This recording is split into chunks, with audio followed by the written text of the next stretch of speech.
सियासी उथल पुथल के बीच शिवसेना प्रमुख उद्धव ठाकरे ने बीजेपी को निशाने पर लिया है। उद्धव ठाकरे ने कहा कि बीजेपी ने शिवसेना और राष्ट्रवादी कांग्रेस पार्टी को तोड़ दिया है और महाराष्ट्र को तोड़ना चाहती है।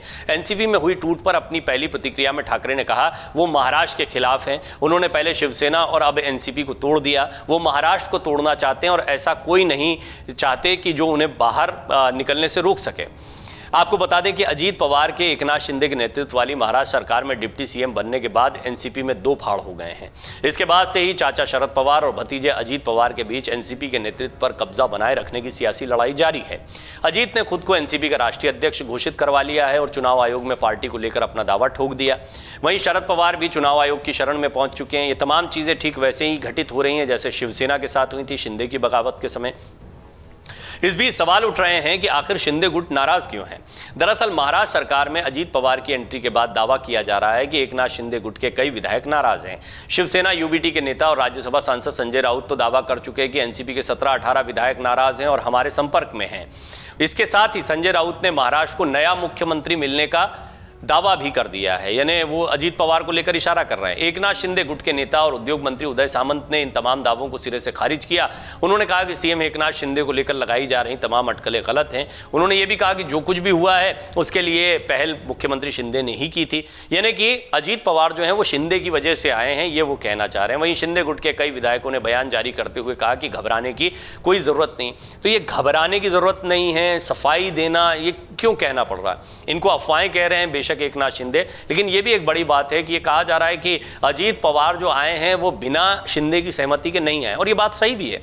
जिस सरकार में एकनाथ शिंदे मुख्यमंत्री हैं उसमें उप मुख्यमंत्री उनको बिना बताए तय नहीं किया जाएगा, लेकिन वो जानते हैं कि इसके सियासी क्या आगे उनको नतीजे देखने पड़ सकते हैं, क्योंकि यदि वो इसमें ना बोलते भी तो क्या ना बोलने की स्थिति में, तो ये भी एक बड़ा सवाल है। अजीत पवार आएंगे तो भी सरकार चलती रहेगी। हो सकता है एकनाथ शिंदे को जो भूमिका दी गई वो भूमिका अजीत पवार को पहले ही दे दी जाती। अब इसमें हाँ कहने के अलावा कोई चारा दिखाई नहीं पड़ता एकनाथ शिंदे के पास। फिर भी एकनाथ शिंदे और देवेंद्र फडणवीस को ज़रूरत क्या थी? अजीत पवार की अपनी ज़रूरतें हैं, लेकिन इन दोनों को क्या ज़रूरत है, ये भी बहुत महत्वपूर्ण पहलू है। दरअसल सरकार के गिरने को लेकर उद्धव ठाकरे गुट या विधायकों की अयोग्यता को लेकर कई बार दावे उद्धव गुट की तरफ से किए गए हैं। इस सब के बीच में कैबिनेट विस्तार के दौरान शिंदे गुट की तरफ से लगातार दावेदारी की जा रही थी, उनके अंदर फूट हो सकती है इस तरह की आशंका व्यक्त की जा रही थी। इन सब के बीच में अजीत पवार के आने का एक मकसद तो ये समझ में आता है कि सरकार को और मजबूत किया जाए। जैसा शिंदे खुद कह रहे हैं कि अब तो 200 विधायक हैं हमारे साथ में। जब 200 विधायक हो जाते हैं तो विधायक भले ही कितने दावे करते रहें, वो सरकार में उस मजबूती के साथ में अपनी बात को नहीं रख सकते या मंत्री पद के लिए वैसी दावेदारी नहीं कर सकते जैसी उनके जाने के बाद नुकसान के दौरान वो कर सकते थे।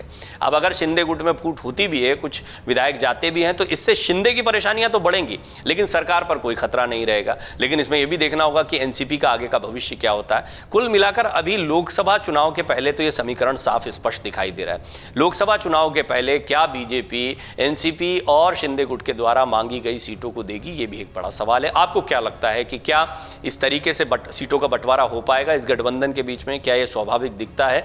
इस पर अपनी टिप्पणी जरूर करें। आपकी टिप्पणियां बहुत महत्वपूर्ण होती हैं। अमर उजाला अब आपके टीवी पर भी। अपने स्मार्ट टीवी पर YouTube पर सर्च करें अमर उजाला, चैनल सब्सक्राइब करें और देखें ताजा खबरें, वो भी HD क्वालिटी में।